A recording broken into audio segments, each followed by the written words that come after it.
Abigail, Abby Williams, and Liberty, Libby German were two best friends in the 8th grade at Delphi Community Middle School in Delphi, Indiana. These two girls were basically inseparable. I think at some point in your childhood, every girl or just everybody in general has a friend that is basically like their sibling, and that's what Abby and Libby were. They'd known each other since a young age. They enjoyed hiking, fishing, camping, and riding ATVs. The town itself in general was just kind of an outdoorsy style town, so that was pretty normal. Abby loved volleyball, and Libby played first base on the softball team. And Libby actually ended up convincing Abby to join the school softball team with her so they could spend even more time together. In addition, they both also loved music, and they both played the alto saxophone. They loved painting and crafts. They were just really sweet girls, like extraordinarily kind for their age. Abby knitted hats for babies at local hospitals, and Liberty liked to bake cookies and leave like little sweet notes for her family, so just really, really sweet, kind-hearted girls. I couldn't find what Abby wanted to be when she grew up, but Liberty wanted to be a science teacher, she said, because she wanted to solve crime. So that, along with how recent it is, that kind of spoke to me, because I mean, that's what we want to do, right? We want to solve crimes, all of us. On Sunday, February 12th, 2017, Abby had a sleepover at Libby's house. School was closed the following Monday because of an unused snow day, and they spent their weekend just doing what teenage girls do. They were, they were playing outside, then they'd stay up late just laughing and giggling and probably bothering up whoever was taking care of them at the time, or in charge of them. The next afternoon, they decided to go to the Moon and Eye Bridge, which was a common place for teenagers to hang out. Like I said, this is an outdoorsy kind of town. Like, they weren't like playing video games or anything. They wanted to be outside. Libby's grandma, who was in charge of the girls, said that that was fine, but only if they could get a ride back home. So at 1:30 p.m., Libby's older sister dropped them off, and her father was going to pick them up in about 2 hours. The girls were just adventuring around, and it was last year, and the girls were on Snapchat, so they were basically Snapchatting their whole day. At 3:11, Libby's father, Derek, texted Libby saying that he was about to arrive. 3 minutes later, he pulled into the parking area and the girls weren't there. He proceeded to text her again with no answer. He then decided to call her. No answer. He began to get worried and decided to walk the trail to search himself. He searched for about 15 minutes before deciding to call his own mother.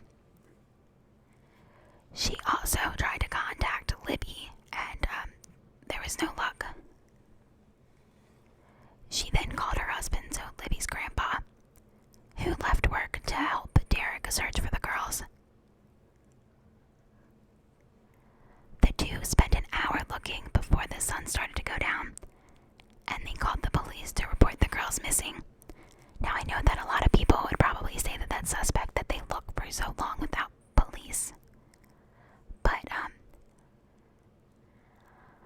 I don't know, people react to things differently, and I think that that's a very, I don't want this to sound bad, but a man instinct is I can do it, I can find them, I'm not gonna panic, maybe they just got lost. So I really don't think that it's suspect, but I'm sure that a lot of people would say that it is. So, they called use social media to spread awareness. By 6 p.m., hundreds of the residents showed up to search, in addition to the state police, the county sheriff, the fire department, and the natural resource police. They tried to ping Libby's cell phone, but there were negative results. Police ended up calling off the search at midnight due to the darkness, and they said that they would recommence in the morning.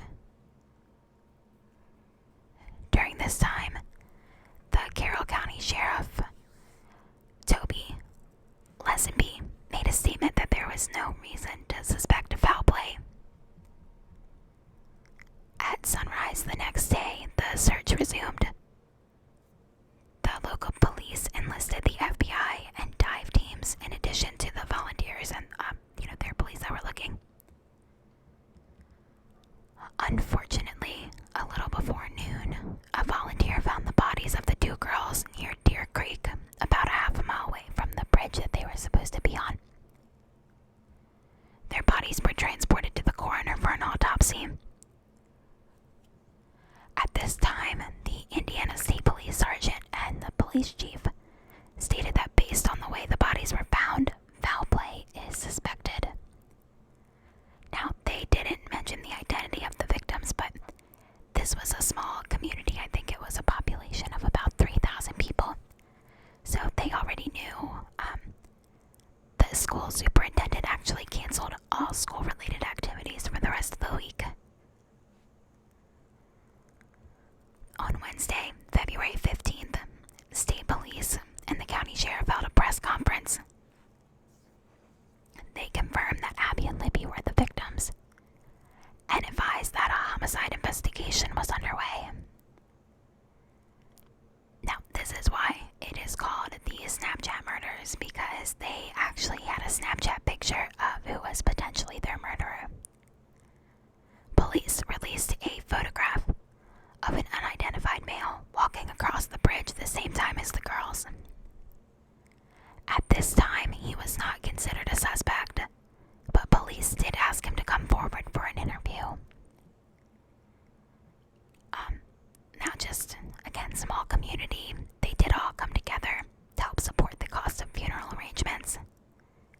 And just to show how tight-knit and how much love there was for these girls, I wanted to include that the viewing for the girls was supposed to be from 4 to 8 p.m., but it got extended until 10:30 p.m. because so many people came to pay their respects. On February 19th, police officially listed the male in the photograph as a suspect. They admitted that the picture was captured by Liberty as she was recording Abigail on the hike.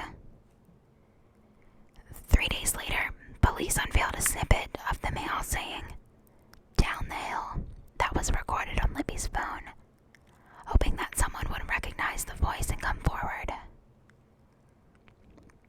Now, the picture is grainy, but the suspect is described as a middle-aged white male, between 5'6" and 5'10", 180 to 200 pounds, with red or brown or a combination of the two hair.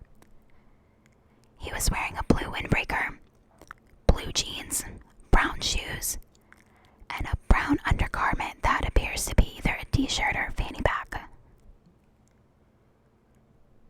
Indiana police stated that they did have more evidence, but they wouldn't elaborate further. They also declared that Libby was a hero for having the presence of mind to record the suspect. Abby's mother also created a movement called Light Up Delphi, where she urged the town to install orange porch lights as a tribute. And businesses in Delphi actually sold out because of how quickly they were going, which I just think that that's really cool. I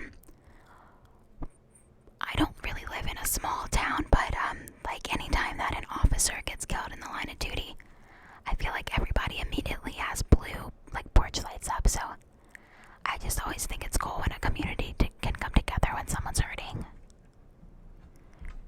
The Indiana Colts team owner also actually donated to the families in reference. On March 16, 2019, 2017, police said that over 12 search warrants had been issued in relation to the investigation. One of these warrants included the residence of 77-year-old Ronald Logan. He was involved because his house sat at the top of the hill that the girls' bodies were found at. The police told the public that this was a normal part of the investigation and that he was not a suspect. But for a long time, the community kind of clung to him and kind of was really accusatory towards him, but he was cleared. In July, police issued a composite sketch based on the photo that Libby had taken. The family did later appear on the Dr. Phil show in September to try to keep the case in the spotlight, but the case still remains unsolved. So, I don't really have any theories. I think that it's pretty clear that the man that Libby got a photo of is involved somehow, especially